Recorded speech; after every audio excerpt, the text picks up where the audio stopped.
suis ravie de vous accueillir ce matin pour ce webinaire sur la thématique des clés pour réussir vos campagnes emailing. Alors juste en quelques mots, je voudrais vous présenter un petit peu qui je suis et puis le groupe NP6. Donc moi je suis Amélie Dauvin. Alors on me dit pardon que la caméra ne fonctionne pas. Si c'est bon? Ok. Donc, je suis Amélie Dauvin, responsable compte clé et relations clients. Et ça fait maintenant 10 ans que je travaille pour le groupe NP6, qui est un groupe qui vraiment se définit comme un partenaire technologique pour toutes les entreprises qui entament leur transformation digitale. Donc, notre rôle, c'est vraiment d'accompagner les entreprises dans leur stratégie marketing. Initialement, on était vraiment spécialisé dans la partie email marketing et SMS, mais aujourd'hui, on propose un panel un petit peu plus étoffé de prestations qui va permettre de vous accompagner tout au long de votre stratégie de parcours client. Alors, vous pouvez le voir rapidement sur ce petit schéma.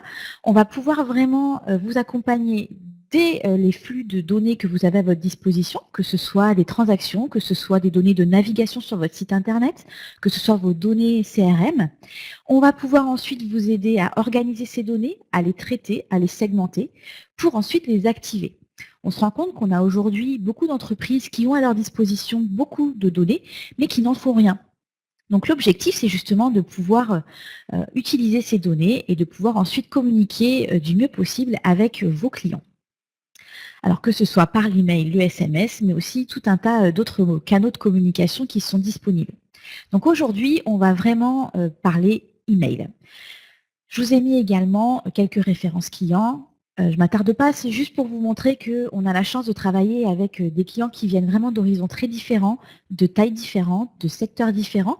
Et c'est ce qui nous permet aussi d'alimenter un petit peu notre expertise au quotidien et de pouvoir vous accompagner au mieux.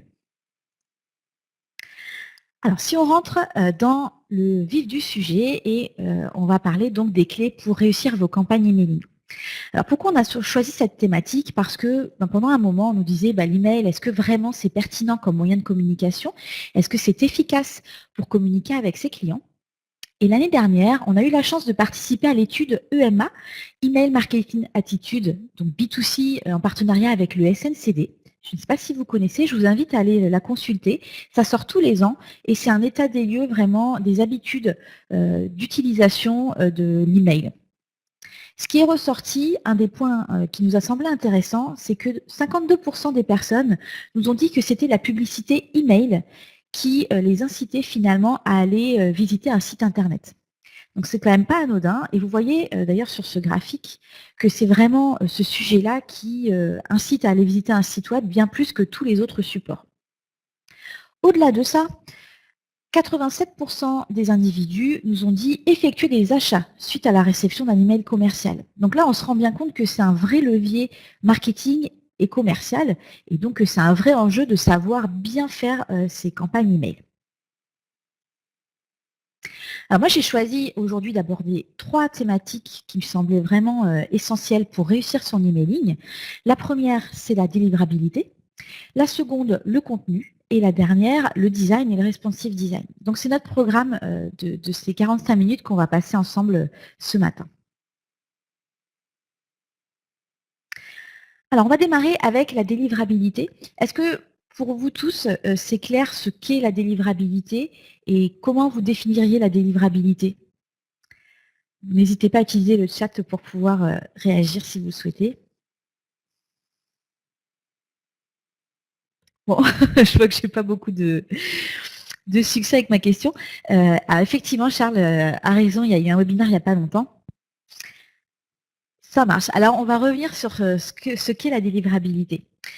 Nous, on la définit comme tous les moyens qu'on va mettre en œuvre pour pouvoir faire en sorte que votre email arrive en boîte de réception chez votre destinataire. Alors souvent, on se dit la délivrabilité, par exemple, ça va être l'objet de mon mail, il ne faut pas dedans que j'ai mis euro, il ne faut pas que j'ai mis gagné, par exemple. Mais en fait, la délivrabilité, c'est beaucoup plus complexe que ça. Et d'ailleurs, Return Pass avait sorti une étude qui disait que dans 80% des cas, l'email légitime arrivait bien en boîte de réception, mais 20% de ces mails légitimes, donc ça veut dire légitime que en tant qu'utilisateur, je me suis inscrite à ce mail, que j'attends ce mail, eh bien, il arrivait dans mes courriers indésirables. Donc c'est un vrai enjeu, et cette délivrabilité, ben, c'est plein de facteurs qui vont jouer sur cette thématique-là.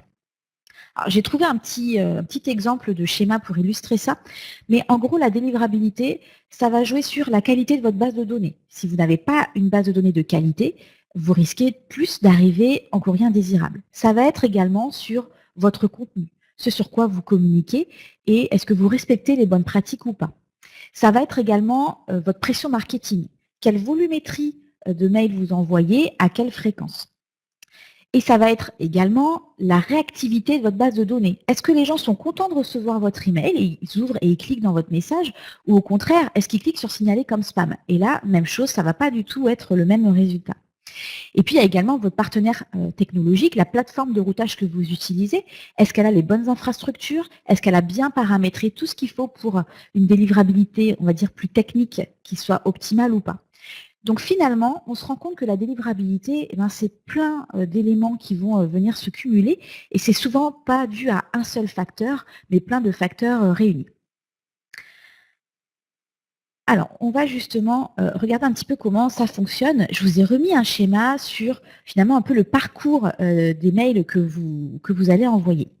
Donc, quand vous faites votre envoi sur la plateforme de routage, donc c'est ici NP6CM, bien sûr, qu'on retrouve sur la gauche, ben, ce dont on se rend compte, c'est que on va arriver jusqu'à la boîte du destinataire, donc soit en courrier indésirable, soit en boîte de réception. Mais surtout, on va avoir ce qu'on appelle une boucle de rétroaction, c'est-à-dire qu'on va récupérer les données. Donc, au fur et à mesure de vos envois, eh bien, nous, on va récupérer l'information. Est-ce que l'adresse est valide ou est-ce qu'elle est en NPAI? Alors, petit rappel, NPAI, ce sont les adresses qui ne sont pas valides et qu'on n'a pas pu contacter lors de l'envoi. Il y a deux sortes de NPAI, les NPAI soft, qui sont des erreurs temporaires. Ma boîte, par exemple, est pleine et donc je ne peux plus recevoir de messages jusqu'à ce que je fasse un petit peu de ménage. Et on a également les NPAI hard, c'est ceux qui vont plus particulièrement nous intéresser ici, qui sont des erreurs définitives, qui sont là vraiment des adresses qui n'existent plus. Donc ça veut dire que l'utilisateur, par exemple, a pu fermer sa boîte. Donc nous, on récupère cette information-là et on va la stocker dans notre plateforme pour qu'à l'envoi suivant, eh bien, vous n'utilisiez plus les adresses qui ne sont pas valides. Donc au fur et à mesure des envois, on récupère cette information et on met à jour votre base de données. Donc ça, c'est vraiment très important pour avoir une bonne délivrabilité. Vous remarquerez qu'on ne remonte pas que les côtés négatifs, les adresses qui n'existent plus ou les personnes qui ont cliqué sur signaler comme spam. On va également remonter les réactions. Qui a ouvert, qui a cliqué. Ça, c'est un point aussi important, on y reviendra tout à l'heure, qui va vous permettre d'identifier les gens qui sont plus réactifs que les autres. Et on en parlait juste avant, plus ma base est réactive et plus ma délivrabilité sera bonne. Donc j'ai tout intérêt à stocker cette information. Effectivement, NPAI et Boons, c'est la même chose. Donc hard et soft Boons, c'est bien ce que j'appelle aussi NPAI. Alors la première étape pour avoir une base de données qui soit tout à fait de qualité, c'est la collecte. Alors, on n'y pense pas souvent assez, mais c'est le premier pas finalement et la première relation que vous allez avoir avec l'utilisateur. Il va s'inscrire pour recevoir vos newsletters. Pour moi, le mot d'ordre, c'est vraiment la transparence. Lorsque je vais m'inscrire, souvent, je me demande un petit peu ce qui m'attend. Est-ce que quand je vais m'inscrire à cette newsletter, je vais recevoir une newsletter par jour, une newsletter par semaine, par mois? Ce n'est pas tout à fait la même chose en tant qu'utilisateur. Donc ça, n'hésitez pas à bien indiquer justement aux personnes qui vont s'inscrire, finalement, qu'est-ce que je vais recevoir, quelle sera la fréquence et quel sera aussi le contenu des messages. Est-ce que ça va m'intéresser? Bien sûr, si je m'inscris à quelque chose qui ne m'intéresse pas, je vais finir par me désabonner, je vais finir par porter plainte et je ne serai plus réactif. Donc, ça va nuire à la qualité de ma base de données. Si vous êtes transparent dès le début, là, vous risquez au contraire justement de dire « Ok, au moins je sais ce qui m'attend, ça m'intéresse, je m'inscris ». Évidemment, on n'abonne pas les gens par défaut et ce sera d'autant plus vrai avec, Charles a raison, la RGPD qui arrivera en mai 2018. C'est la personne qui doit faire la démarche de s'inscrire et c'est vrai également pour tout ce qui est envoi partenaire. Je ne préinscris pas mes utilisateurs pour les envois partenaires et normalement, les partenaires, je dois les identifier. Ce n'est pas les envois partenaires en général, c'est les envois de tel partenaire ou tel autre partenaire. Ça, c'est un point également qui est important. Donc, c'est aussi ce qu'on appelle le consentement, c'est-à-dire que c'est moi qui donne mon accord pour recevoir votre newsletter. Alors souvent, comment ça se passe? J'ai un formulaire, je renseigne quelques informations et au moment où je valide, je suis inscrite. Nous, ce qu'on vous conseille, c'est d'aller un petit peu plus loin. C'est d'utiliser ce qu'on appelle le double opt-in. Alors, le double opt-in, c'est le fait d'avoir un questionnaire, je le renseigne, c'est l'exemple que je vous ai mis ici à gauche. Et au moment où je clique sur je m'abonne, je ne suis pas vraiment abonné, mais je vais recevoir un message, un email, qui me demande de confirmer mon abonnement. Alors, quel est l'intérêt de faire cette inscription en 2 étapes? Alors, c'est vrai que vous allez perdre un petit peu de volume d'inscrits, puisque entre le moment où je vais m'abonner et puis recevoir le mail, peut-être que certains n'iront pas au bout de la démarche. Donc, il y aura une petite déperdition en termes de volumétrie. Par contre, ce qui est très intéressant, c'est que quand je vais recevoir le mail, ça va permettre de tester mon adresse. Est-ce que mon adresse mail est correcte? Est-ce qu'elle existe? Si on peut m'envoyer le message, ça veut dire que oui. Si au contraire je reviens en hard bounce, ça veut dire que mon adresse n'était pas bonne. Donc ça va déjà mettre à jour votre base de données dès le début de votre relation avec l'utilisateur. Autre point qui est intéressant, c'est que si j'ai fait la démarche à la fois de remplir le questionnaire et à la fois de cliquer sur ce lien pour confirmer mon abonnement, c'est quand même je suis intéressée et j'ai envie de recevoir votre contenu. Donc au niveau de la volumétrie, ce sera peut-être un petit peu moins. Généralement, on estime à peu près à 20% de perte. Par contre, derrière, vous allez avoir une base qui sera certes plus petite en quantité, mais de qualité bien meilleure. Et sur le long terme, ça va aider également votre délivrabilité. Donc pour résumer, voilà, l'opt-in, c'est juste le formulaire simple. Le double opt-in, c'est le formulaire plus le message de confirmation. Et ça, c'est vraiment dans les bonnes pratiques à mettre en œuvre de votre côté. Alors, ça va justement vous aider, cette qualité de la base de données, à travailler votre réputation auprès des FAI, les fournisseurs d'accès à Internet, ça va être Free par exemple, et les MSP, Mail Service Provider, qui vous fournissent les messageries. Alors, cette réputation, elle va se construire au fur et à mesure de vos envois, mais elle n'est jamais définitive. C'est pas parce qu'à un moment donné, vous avez une bonne réputation que vous pouvez vous dire « Ok, c'est bon, j'ai une réputation qui est très bonne, j'arrête le travail ici ». C'est vraiment un travail de longue haleine qui ne s'arrête jamais et sur lequel il faut toujours être très vigilant et surveiller les métriques dans le temps. Cette réputation, elle peut très vite évoluer. Il suffit d'une mauvaise base de données que vous intégrez dans vos envois et là, la réputation va tout à coup chuter. Donc, c'est vraiment important de suivre ça. Cette réputation, elle se fait souvent sur le nom de domaine que vous allez utiliser pour vos envois. Donc, quand vous allez envoyer vos messages, vous allez avoir votre expéditeur et ce qu'on appelle l'adresse expéditrice. Le nom de domaine, c'est tout ce qui est après le arrobase de cette adresse expéditrice. Et c'est sur ce nom de domaine que les FAI et les MSP vont vous reconnaître. Donc, d'un envoi sur l'autre, ils sauront que c'est vous et ils vont identifier ce qui se passe. Est-ce que les gens ouvrent? Est-ce que les gens cliquent? Est-ce que la base est de bonne qualité? Et c'est de cette façon que va se construire votre réputation. Donc, on revient à ce qu'on s'est dit juste avant, c'est au fur et à mesure de vos envois de bien maintenir à jour votre base, d'éliminer les gens qui se sont désabonnés, de supprimer les hard bounce, et c'est également de susciter un petit peu de curiosité et de réaction de la part de la base, puisque plus ils vont réagir et plus vous allez augmenter votre score auprès des FAI et des MSP. Et donc, je l'ajoute souvent, même si ça paraît évident, bien sûr, il faut proposer un désabonnement dans vos messages. C'est obligatoire, c'est la loi. À tout moment, je dois pouvoir dire « ce message ne m'intéresse plus, j'ai plus envie de recevoir de newsletter de la part de cet annonceur ». C'est pas très grave, finalement, quelqu'un qui se désabonne. Quelqu'un qui va se désabonner via votre lien et via votre formulaire, c'est quelqu'un qui a ouvert votre mail, c'est quelqu'un qui a cliqué dans votre message, donc quelqu'un qui a réagi.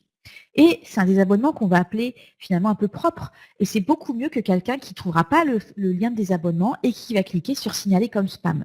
Où là, par contre, ça va vraiment nuire à votre délivrabilité. Alors, comment est-ce que vous allez pouvoir susciter cette curiosité et cet intérêt? Là, c'est encore un autre sujet. On est vraiment passé ces derniers temps d'envois de masse où on envoyait le même contenu à toute sa base de données à des envois presque en one-to-one qui sont beaucoup plus individualisés. Je vous disais tout à l'heure que l'important, c'était de susciter des réactions de la part de votre base. Et donc, plus vous allez cibler vos envois, plus vous allez segmenter votre base, et meilleurs seront les retours finalement. Alors pour ça, il y a plein de façons de faire. Ça peut être par exemple aussi via une DMP. Donc nous, on propose une DMP qui va permettre justement d'intégrer toutes vos données. Et à partir de ces données, vous allez pouvoir faire de la segmentation assez précise et assez ciblée, ce qui vous permet d'envoyer ce qu'on dit souvent, le bon message à la bonne personne. Et évidemment, si je reçois une information qui m'intéresse, je vais beaucoup plus réagir que si c'est une information qui est commune à tout le monde et pour laquelle je n'ai pas vraiment d'intérêt. Donc ça, c'est un point qui est également important. Alors, je vous ai mis une petite capture d'écran sur justement le type de segmentation que vous pourriez faire.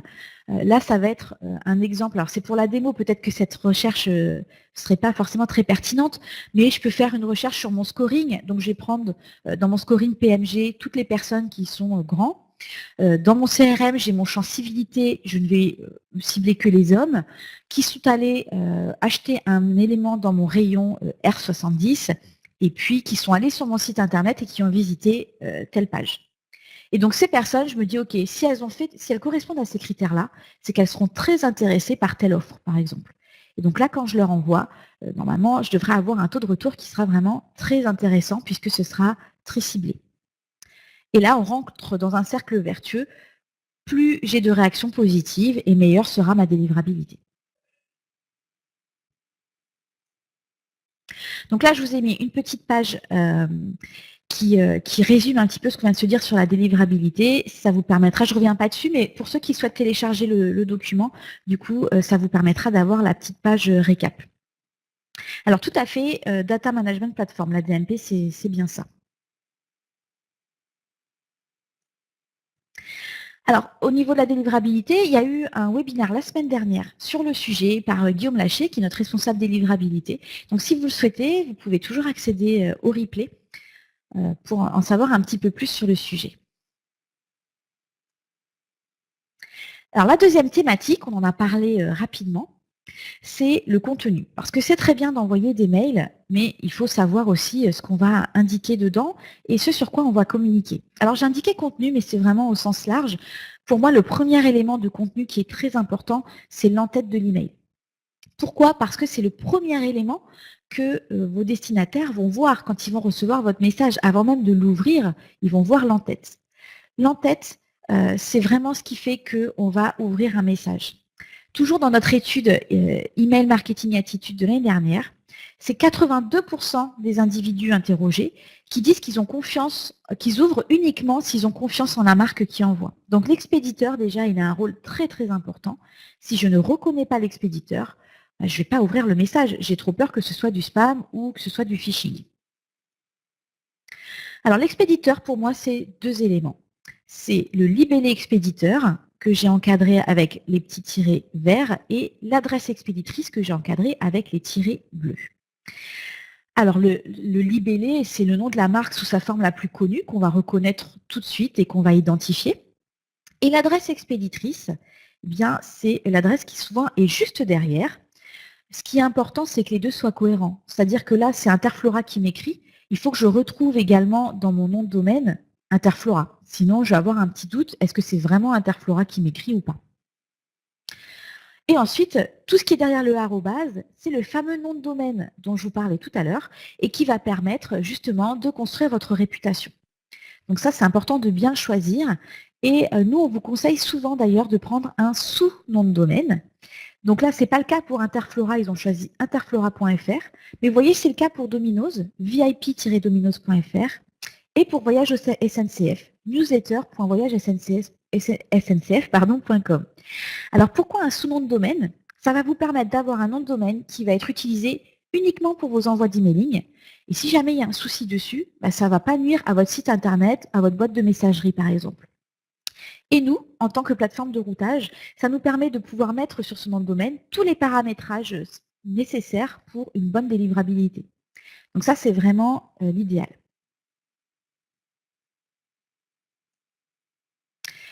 Une fois que j'ai rassuré avec mon expéditeur que la personne se dit OK, normalement il n'y a pas de souci, c'est pas du spam, c'est pas du phishing. Maintenant, il faut lui donner envie d'ouvrir votre message. Et ça va être le rôle de l'objet. Alors, c'est pas évident l'objet parce que finalement, ça va très vite. On a quelques secondes pour se faire une idée. On conseille d'utiliser à peu près 50 signes. Donc, je vous ai mis un petit peu les leviers qu'on identifie dans les objets qui fonctionnent le mieux. On va retrouver la promotion. Évidemment, si j'ai une promotion alléchante, je vais plus facilement ouvrir. On va avoir tout ce qui est jeu de mots, les références à l'actualité, le fait d'interpeller l'utilisateur et de communiquer également sur un mode un petit peu urgence. Donc, je vous ai mis quelques petits exemples. Ce qu'on a remarqué, c'est que finalement, ce n'était pas forcément qu'un objet promotionnel qui allait attirer l'attention, mais un mix de plusieurs leviers. Donc, la promotion plus le jeu de mots, par exemple, ça sera plus impactant. L'actualité plus la notion d'urgence, ça sera plus impactant. Donc, c'est vraiment un mix de tout ça pour pouvoir avoir un objet qui fonctionne bien. Par contre, c'est vrai que c'est un peu ses limites. Là, les exemples que je vous ai mis, ils jouent quand même beaucoup sur l'humour, évidemment, selon votre secteur d'activité et selon ce sur quoi vous communiquez. C'est pas toujours facile de pouvoir être humoristique. Donc là, il faut aussi faire des tests avec votre base de données pour voir ce qui marche le mieux. Alors effectivement, vous pouvez aussi utiliser ce qu'on appelle les altcodes. Je vous ai mis un petit encart en haut à droite avec des sites qui les répertorient. Ce sont les petites icônes qu'on voit de plus en plus apparaître dans les objets. Ça n'a pas d'incidence sur la délivrabilité et ça peut effectivement jouer sur votre taux d'ouverture. Ça peut attirer l'attention parce que quand je regarde ma messagerie et que je vois ces petits codes, du coup ça attire plus facilement mon œil et je vais peut-être y faire plus attention. Moi, ma préco, c'est de ne pas non plus l'utiliser systématiquement. Il faut que ça reste un petit peu ponctuel pour pouvoir vraiment appuyer sur un des objets que vous voulez vraiment mettre en avant.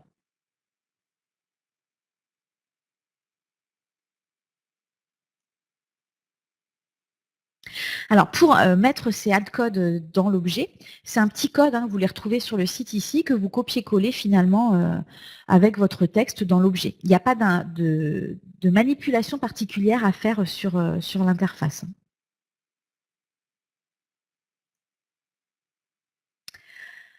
Ensuite, évidemment, ça je m'attarde pas trop, vous le savez déjà, je pense, on évite tout ce qui est spamword dans l'objet, puisque ça, surtout avec les filtres anti-spam, vous risquez d'arriver en courrier indésirable. Le dernier point par rapport à l'entête, c'est le pré-header. Alors, je ne sais pas si aujourd'hui vous l'utilisez, on le voit de plus en plus. Le pré-header, c'est cette première ligne en fait du haut du contenu de votre message qui va souvent être reprise dans les messageries. Donc souvent, je vais avoir l'expéditeur, l'objet et en dessous, la première phrase finalement de mon contenu. Alors c'est un peu dommage si finalement votre première phrase, c'est la page miroir. On le voit ici, pour consulter la version en ligne, suivez ce lien. Au contraire, essayez de mettre une petite phrase d'accroche supplémentaire qui va peut-être faire basculer la personne, se dire « Ok, j'ouvre le message ». C'est ce qu'a fait ici les trois Suisses.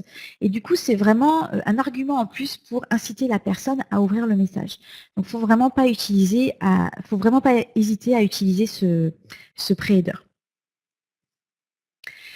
Pour finir sur cette partie-là, n'hésitez pas à tester. Il n'y a que ça qui vous permettra d'apprendre un petit peu plus sur votre base de données et de voir comment ça fonctionne. Surtout, là, je vois une question sur en B2B, comment est-ce qu'on peut faire des objets. Effectivement, il faut tester parce qu'il n'y a pas forcément de recette miracle. Ça dépend de votre secteur d'activité et c'est vrai aussi pour le B2C. Ça dépend de ce sur quoi vous communiquez. Donc, la seule façon de pouvoir apprendre, faire votre apprentissage par rapport à votre base, c'est de tester. Donc pour ça, vous avez sur la plupart des plateformes de routage un petit module d'A/B test. Hein. C'est le cas sur NP6CM où vous allez pouvoir comparer finalement les résultats de différents objets. Et puis au fur et à mesure du temps, ça vous permettra d'être d'autant plus efficace et d'optimiser vos phrases d'objets. Alors une fois que la personne a été rassurée par l'expéditeur, elle a eu envie d'ouvrir le message grâce à votre objet, maintenant elle va être confrontée à votre message. Alors le message, pour moi, c'est un point essentiel parce qu'on n'envoie pas une newsletter juste pour envoyer une newsletter. Il faut qu'il y ait du contenu, il faut qu'on ait quelque chose à dire et que ce soit de qualité. Il faut aussi que votre utilisateur final, il retire un bénéfice. Qu'est-ce que ça va lui apporter finalement d'ouvrir votre newsletter? Donc, il faut un message qui soit à la fois adapté, vous, à vos objectifs, mais aussi adapté aux attentes de votre client. Et puis, bien sûr, il faut qu'il soit suffisamment impactant pour attirer l'attention de votre client et lui donner envie d'en savoir plus. Donc, travailler votre message, c'est vraiment aussi un point essentiel de la réussite de votre email. Ce qui pourra aussi vous aider, c'est de vous adapter au cycle de vie de votre client. On ne va pas s'adresser de la même façon à un client qui vient tout juste de s'inscrire, à un client qui est quelqu'un qui est un habitué et qui est un fidèle de votre marque, par exemple. Donc ça, c'est intéressant à certains moments de pouvoir aussi envoyer des messages un petit peu différents. Ça peut aussi être des messages qui sont automatisés, des messages transactionnels, du marketing automation, par exemple, pour se dire, OK, cette personne, elle est cliente depuis 1 an, donc je lui envoie un message spécifique. Ça, c'est vraiment intéressant puisque votre objectif, c'est de fidéliser votre base de données. Et la façon dont vous allez communiquer avec vos cibles, c'est ça qui va faire que ça va prendre ou pas et qui vont en rester d'autant plus fidèles. Alors, je vous ai mis 3 exemples pour illustrer un petit peu. Le premier, c'est Sephora. Donc, voilà, je suis cliente, je suis allée en magasin et je reçois un petit questionnaire. Là, on est vraiment dans la fidélisation pure du client qui est déjà un bon client. Ensuite, au milieu, c'était Voyage SNCF qui a envoyé, là, c'est vraiment purement promotionnel. À l'occasion du 29 février, donc ils avaient fait une petite communication avec des licornes, parce que c'est pas très souvent qu'on a un 29 février. Donc là, c'est vraiment du commercial. Et puis, le dernier exemple, c'est le département de la Gironde, où là, on est purement sur l'informatif. Et on voit bien que les 3 n'ont rien à voir. Donc, en fonction de ces objectifs, ça va vraiment jouer aussi sur la façon dont vous allez amener le message. Alors ce message, vous allez le construire grâce au code HTML. C'est ce langage informatique qui va permettre aux différentes messageries d'interpréter le contenu et de générer un affichage dans la boîte. Alors, je ne vais pas rentrer dans le détail technique, ne vous inquiétez pas, juste quelques petites bonnes pratiques par rapport à ça. Le code HTML d'un email, ça n'a rien à voir avec le code HTML d'un site internet. Ça, c'est important de bien le savoir. Aujourd'hui, les messageries, elles ne sont pas équipées pour interpréter un code HTML qui soit très récent. Donc finalement, on a un code HTML qui date peut-être un petit peu de quelques années parfois.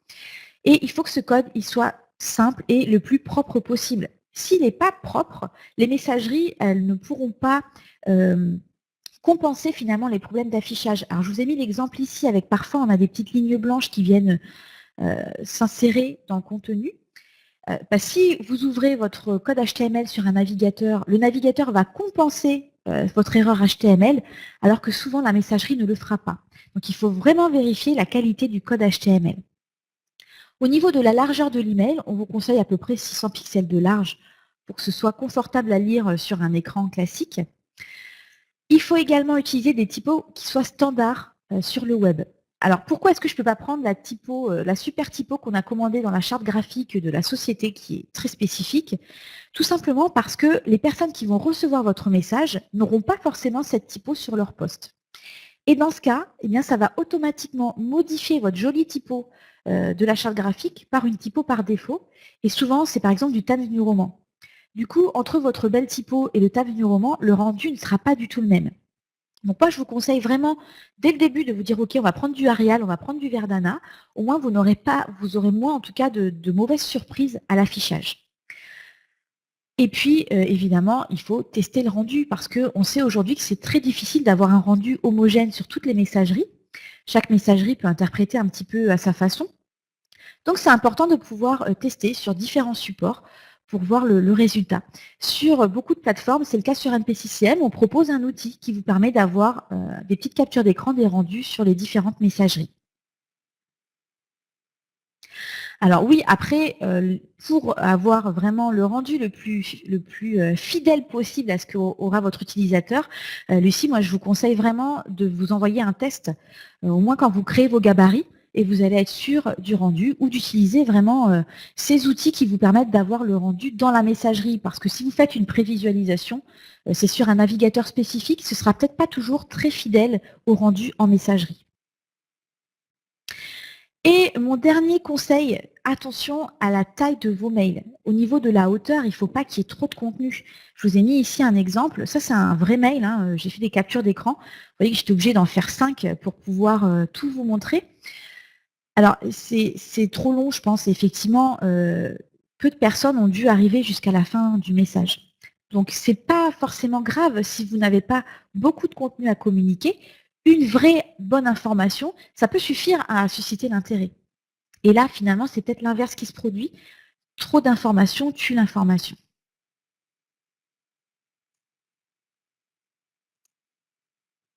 Au niveau des images, vous avez sans doute remarqué que dans beaucoup de messageries, les images sont bloquées par défaut. Ce qui fait que si dans votre message, vous n'avez que des images, eh bien, vous allez avoir le rendu que je vous ai mis ici à droite. Et donc, je n'ai pas du tout de visibilité sur le contenu qu'on m'adresse. Ça, c'est un petit peu dommage.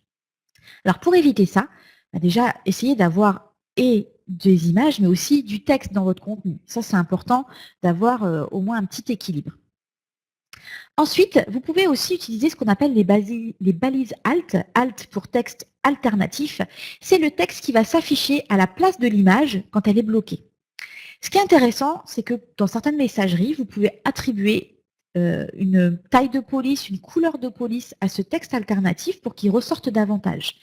C'est exactement ce qu'a fait Sarenza dans cet exemple ici, en mettant son texte alternatif en rose et dans une police qui est assez imposante. L'intérêt, c'est que même si les images ne s'affichent pas, bien je sais à peu près ce qu'on essaie de me dire et le message peut passer quand même. Et puis évidemment, la page miroir, c'est consulter la version en ligne, par exemple, que je vous conseille vraiment de mettre systématiquement dans vos messages. On le voit souvent en haut du message. Vous pouvez aussi le rajouter en bas, pas de souci. Et l'avantage, c'est que sur, par exemple, NP6CM, c'est généré automatiquement. Donc, vous avez juste à insérer le lien et ça va générer la page en ligne. Donc là, au moins, la personne qui clique sur ce lien-là va arriver sur votre email, sur son navigateur, et là, il y aura beaucoup moins de soucis de rendu d'affichage.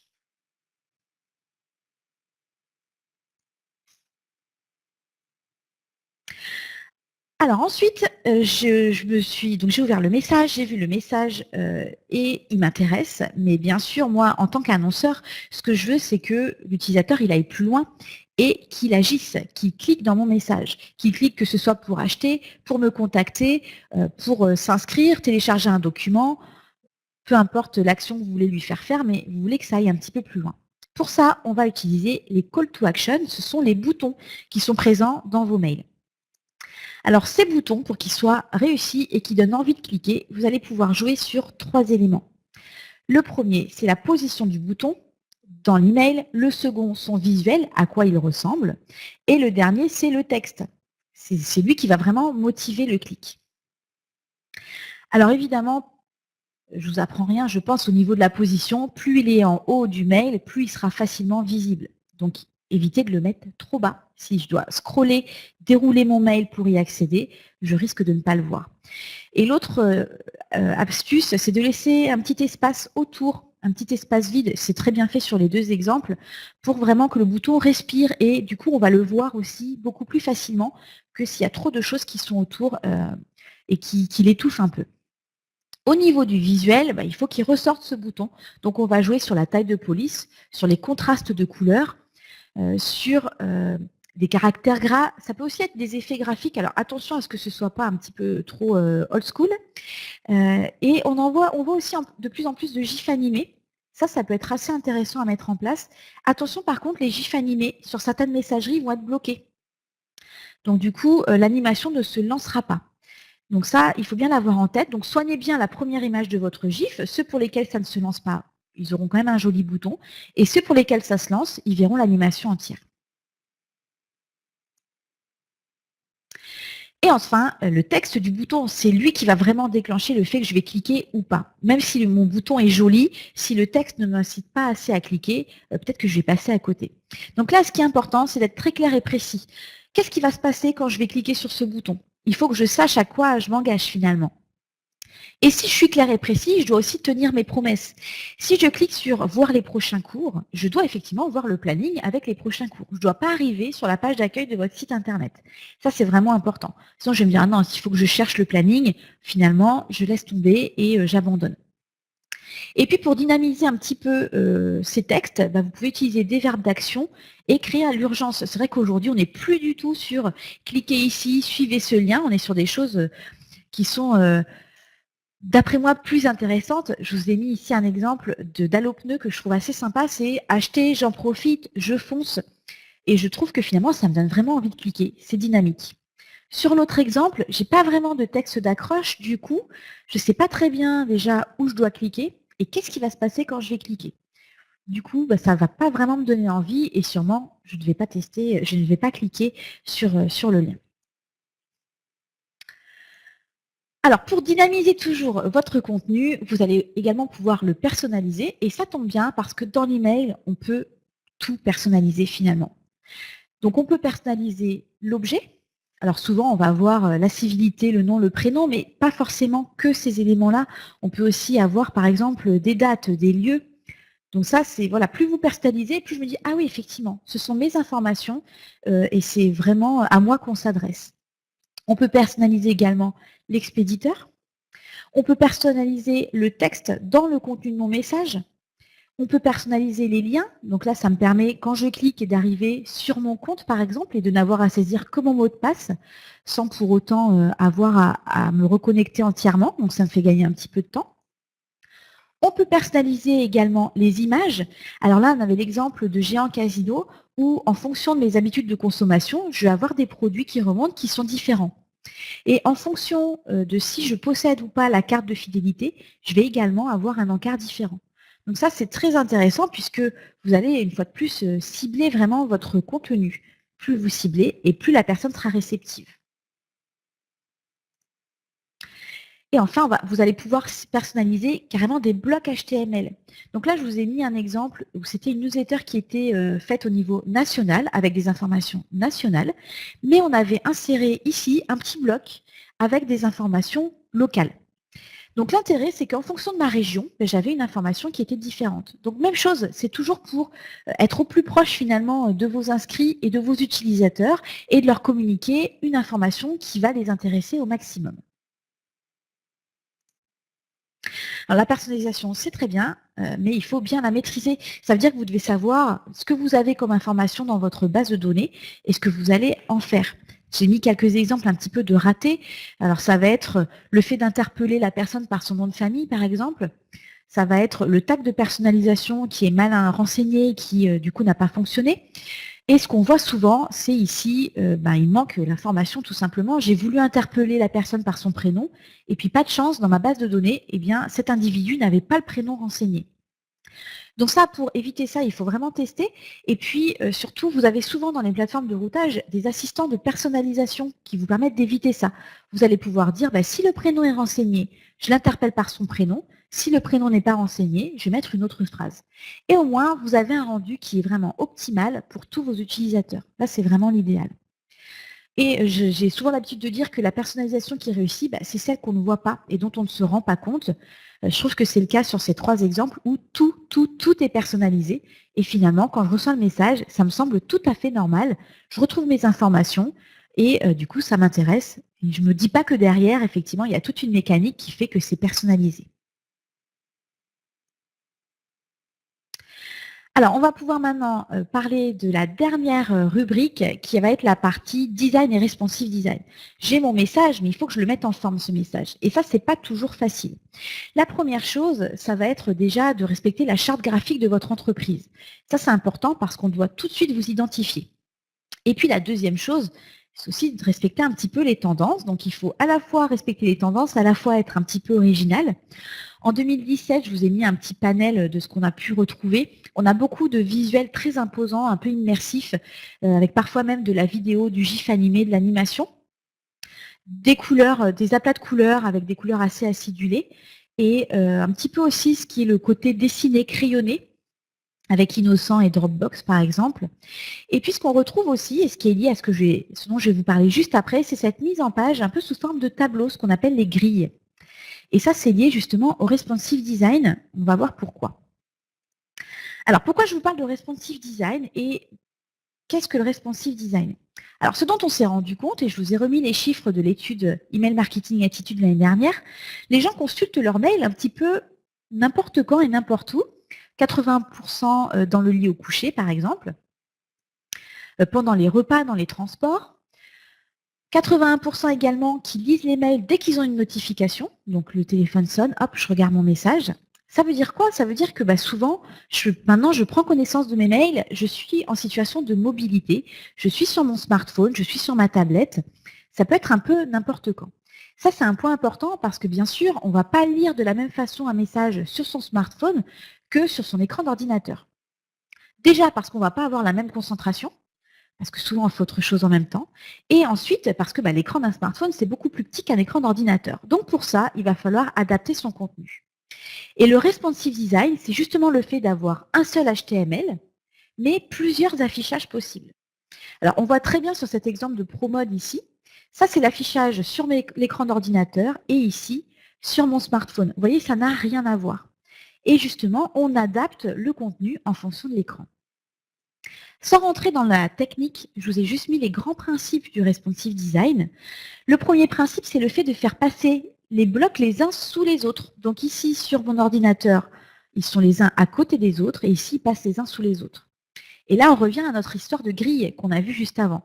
Le fait que ce soit une présentation sous forme de grille, c'est beaucoup plus facile après pour les faire passer les uns en dessous des autres. Un autre principe, ça va être le fait d'afficher ou de masquer des éléments.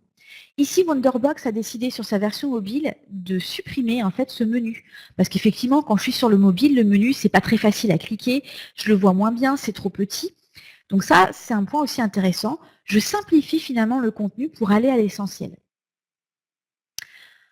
Ensuite, je vais également pouvoir redimensionner mes images. Mon écran est plus petit, donc mon image, je vais lui dire de s'afficher de façon plus petite sur mon écran de smartphone.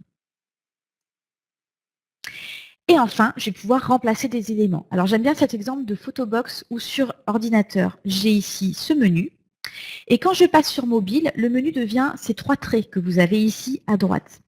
En cliquant avec mon pouce sur ce menu, ça me permet de dérouler un menu avec des boutons qui sont beaucoup plus faciles à cliquer avec mon pouce, par exemple. Ils sont plus gros et plus faciles d'accès. Donc ça, c'est intéressant. Donc là, ce sont les grands principes. Effectivement, ça demande un code HTML spécifique. Et donc, c'est un seul code HTML, mais dedans, vous allez mettre comme des conditions finalement. Donc, si tu t'affiches sur un écran qui fait telle taille, tu prends tel format. Si c'est sur un écran plus petit, tu prends tel autre format. Là, il faut des intégrateurs qui connaissent un petit peu leur sujet. Donc, de façon générale, voilà, il faut simplifier le code. Donc, une colonne, une largeur bien sûr plus petite. Là, encore plus que sur l'ordinateur, on évite le scroll parce que c'est vraiment pas pratique avec le pouce de naviguer.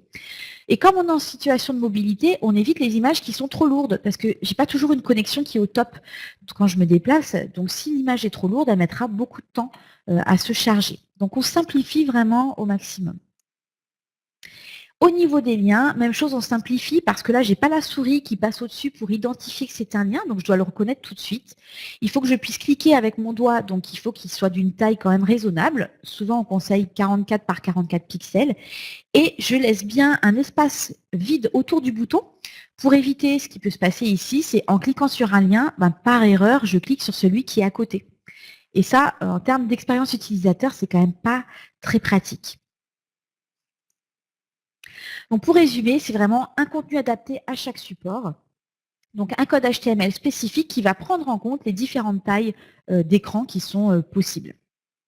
Moi, je pense que 2 tailles d'écran, déjà, c'est bien. Une taille pour l'ordinateur, une taille pour le mobile à une largeur de 320 pixels, ça suffit largement et ça permettra un affichage sur ordinateur, sur tablette et sur mobile.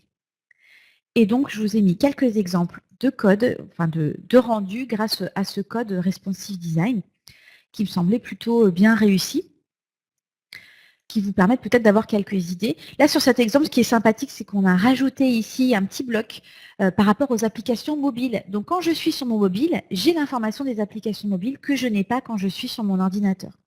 Donc, on adapte vraiment aussi le contenu au support. Donc, voilà pour cette partie design et responsive design. On arrive à la fin de la présentation. Donc, juste pour conclure rapidement, en résumé, les grandes étapes qui, d'après moi, sont indispensables pour réussir vos campagnes email, c'est tout d'abord de bien établir votre stratégie. Quels sont vos objectifs et quelles ressources vous avez à disposition? On a vu par exemple qu'il faut parfois des intégrateurs. Donc est-ce que vous avez ça en interne? Est-ce qu'il faut faire appel par exemple au service studio du groupe NP6? Voilà, quels moyens aussi vous avez? Ensuite, ça va être votre base de données. Comment elle est collectée? Est-ce que votre base de données, elle est de qualité?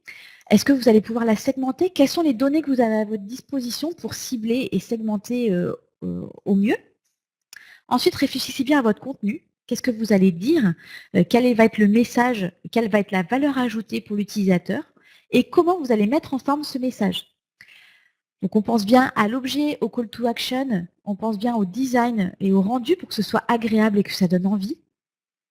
Ensuite, il va falloir mettre en place votre campagne sur une plateforme de routage. Donc là, c'est là qu'entre en jeu votre partenaire emailing. Est-ce qu'il a bien la bonne infrastructure? Est-ce que la plateforme est facile d'utilisation pour mettre en place votre campagne? Et puis, bien sûr, la dernière étape, mais on n'en a pas pu en parler aujourd'hui, je pense que ça fera l'objet d'autres sessions plus tard, ce sont les statistiques. Évidemment, vous avez fait tout ce travail, regardez ce que ça a donné. Quels sont les résultats? Est-ce qu'ils sont bons? Comment je peux les améliorer? Est-ce qu'il y a eu des blocages? Et puis après, on recommence la fois d'après pour s'améliorer d'envoi en envoi. Voilà, je pense qu'on a fait à peu près le tour des différentes thématiques. Je vais repasser en revue les questions sur le chat pour voir si j'en ai oublié ou pas, mais j'ai essayé de répondre à peu près au fur et à mesure. Si vous avez d'autres questions, vous n'hésitez pas. J'y réponds. Et voilà, il nous reste quelques minutes pour cette session de questions-réponses si vous le souhaitez.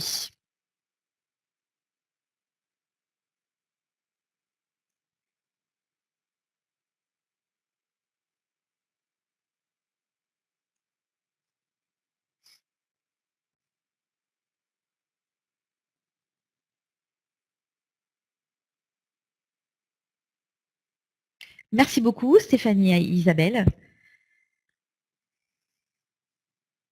Alors, pour la présentation, on va essayer de la mettre à disposition pour que vous puissiez la télécharger. Thomas va pouvoir nous dire peut-être comment procéder pour que vous puissiez la télécharger.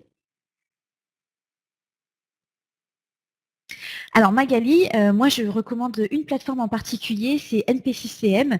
Je vous ai mis d'ailleurs le lien puisque voilà, c'est celle que nous on édite en tant qu'éditeur de logiciels. Et voilà, n'hésitez pas à me contacter si vous souhaitez des informations sur notre outil. Je peux vous remettre d'ailleurs mon adresse dans le chat qui est ad@np6.com. Et je me ferai un plaisir de vous répondre ou de vous orienter vers mes collègues. Merci beaucoup Myriam.